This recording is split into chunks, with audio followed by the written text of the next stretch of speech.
প্রতিদিন ABC juice বানানো খুবই প্রবলেম মনে হয় আমার, তাই ইনস্ট্যান্ট বানিয়ে খাওয়ার জন্য এটা আমি বানিয়ে রাখি।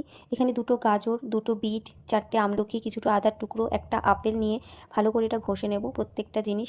এই জুসটা খুবই উপকার, সবাই খেতে পারে, কিন্তু মেয়েদের জন্য বেশি উপকারী, কারণ যাদের পিরিয়ডসের প্রবলেম আছে বা যারা রক্তশূন্যতায় ভুগছে তারা এটা 15 দিন টানা খেলে খুবই উপকার পাবে। তাছাড়াও স্কিনের জন্য খুবই ভালো, চুল পড়াও বন্ধ হয়। আর যাদের ভুঁড়ির প্রবলেম আছে তাদেরও এটা খেলে খুবই উপকার পাবে।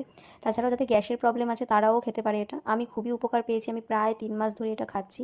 তা আমি খুবই উপকার পেয়েছি বলে তোমাদের সাথে শেয়ার করছি। এদিকে আমার এই সমস্ত কিছু গ্রেড করা হয়ে গেছে, তো আমি এখানে দুভাগ করে নেব।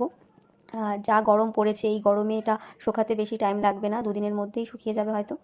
তো এখানে আমি ছাদে নিয়ে এসেছি, রোদে, কড়া রোদে শুকা দেবো। ওইদিকে মা আম শুকা দিয়ে রেখেছে, আমলকি শুকা দিয়ে রেখেছে। এইবার যেই পরিমাণে আম পড়ে গেছে, তো কতটুকু আমরা আম খেতে পারবো কে জানে। যাই হোক, এখানে রোদে দিয়েছি আমি, প্রায় 2 দিন পরে এটা আমি নিয়ে এসেছি, প্রায় ঝরঝরাভাবে শুকিয়ে গেছে।